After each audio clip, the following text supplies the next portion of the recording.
Hello friends, कैसे हैं आप सब। मैं आपका अपना मित्र एडवोकेट एसएस मिश्रा लीगल दर्पण चैनल में स्वागत करता हूं।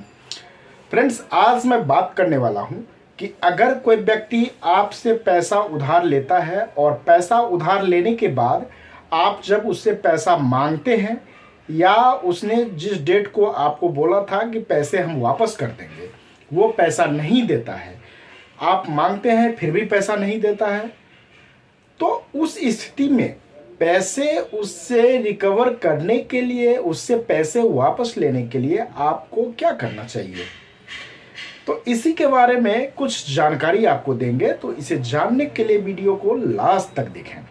वीडियो देखने के बाद अच्छा लगे तो चैनल को ज़्यादा से ज़्यादा सब्सक्राइब करें, वीडियो को ज़्यादा से ज़्यादा लाइक और शेयर करें।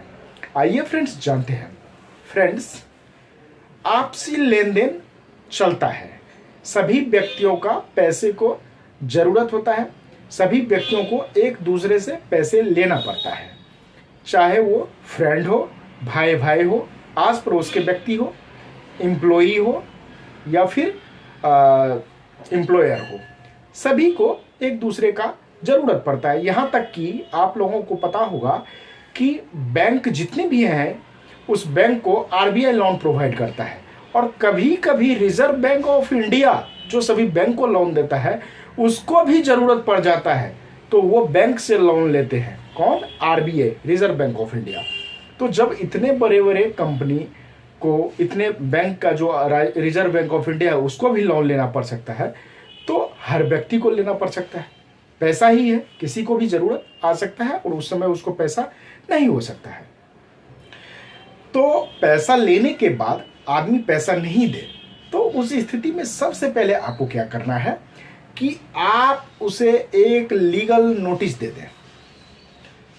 लीगल नोटिस में 15 दिन का टाइम दें। टाइम पे यदि व्यक्ति सेटल करता है तो ठीक है, यदि सेटल नहीं करता है तो आप इसके लिए ऑर्डिनरी रिकवरी सूट भी डाल सकते हैं। यदि कोई इनवॉइस है, यदि किसी को आप माल बेचते हैं, कोई बिल दिए है या फिर किसी व्यक्ति ने चेक दिया है, आप पैसा दिया, आपको चेक दिया, तो चेक बाउंस करा के आप नेगोशिएबल इंस्ट्रूमेंट एक्ट 138 में क्रिमिनल केस भी कर सकते हैं, और ऑर्डर 37 ऑफ सीपीसी में समरी सूट भी फाइल कर सकते हैं। समरी सूट फाइल करने का यह फायदा होता है कि वो सूट जल्दी चलता है, क्योंकि यदि आपका ऑर्डिनरी रिकवरी सूट मान लीजिए 1 साल चलेगा तो समरी सूट आपका 6 महीने के अंदर ही खत्म हो जाएगा, आपको न्याय मिल जाएगा।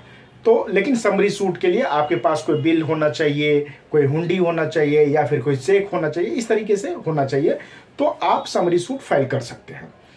तो आप को चेक वगैरह है तो आप क्रिमिनल में 138 का केस फाइल कर सकते हैं, या सिविल में जाना चाहते हैं तो ऑर्डर 37 फाइल कर सकते हैं। अच्छा, चेक यदि आप बाउंस कराते हैं तो उसमें लिमिटेशन है 45 डेज का, कि चेक का जब मेमो आया तो विद इन 30 डेज आप उसको लीगल नोटिस भेजिए। 30 डेज के बाद यदि आप को वो नहीं रिप्लाई करता है, लेकिन 15 दिन का आप टाइम देते हैं, तो यानी 30 दिन के अंदर लीगल नोटिस, फिर 15 दिन यानी 45 दिन का टाइम होता है। 45 दिन के बाद आपको केस फाइल करना पड़ता है, कंप्लेंट केस 138 में क्रिमिनल केस करने के लिए। लेकिन यदि आप नहीं करते हैं तो उसका भी आप सिविल में केस कर सकते हैं, ऑर्डर 37 करें या रिकवरी सूट करें। तो कहने का मतलब है सबसे पहले लीगल नोटिस। लीगल नोटिस के बाद यदि आप ऑर्डिनरी रिकवरी सूट में जाना चाहते हैं या 37 में जाना चाहते हैं तो आपके पास लिमिटेशन 3 ईयर का होता है, 3 साल तक आप केस फाइल कर सकते हैं। यदि आप इसमें नहीं जाना चाहते हैं, आप चेक बाउंस यदि कराते हैं तो 45 डेज में जाइए। तो सबसे पहला है आपका, यदि कोई पैसा लेता है और नहीं दे रहा है तो सबसे पहला उपाय है कि आप उसको लीगल नोटिस भेजिए। लीगल नोटिस में जो टाइम दिए हैं 15 दिन का या 30 दिन का, आदमी नहीं देता है पैसा, उसके बाद जो है आप सिविल में ऑर्डिनरी रिकवरी सूट या 37 order 37 CPC summary suit file कीजिए। जो भी हो, जैसा कि मैंने बताया अभी बिल वगैरह है तो 37 में चले जाए, या फिर ऑर्डिनरी रिकवरी सूट भी कर सकते हैं, जो भी हो आप कीजिए। चेक है तो चेक बाउंस करा के आप क्रिमिनल में 138 में केस फाइल कर सकते हैं, मैटर चलेगा और आपका पैसा वापस आ जाएगा। और इसके साथ ही आप उस पर क्रिमिनल में एक और केस फाइल कर सकते हैं 420 का, यानी 420 का, आईपीसी की सेक्शन 420 कि इसने मेरे साथ चीटिंग किया है, धोखेधड़ी किया है। तो धोखाधड़ी का भी, चीटिंग का भी आप उस पर केस 420 का क्रिमिनल में कर सकते हैं। तो ये कुछ तरीका होता है कि कानूनी तरीके से आप उससे पैसा वापस ले सकते हैं। तो फ्रेंड्स, जानकारी कैसा लगा आप मुझे कमेंट करके ज़रूर बताना। कोई कन्फ्यूज़न हो तो आप मुझे कमेंट करना, उसका रिप्लाई देने का मैं कोशिश करूँगा। आज तक के लिए इतना ही, फिर मिलते हैं नेक्स्ट वीडियो में। तब तक के लिए धन्यवाद।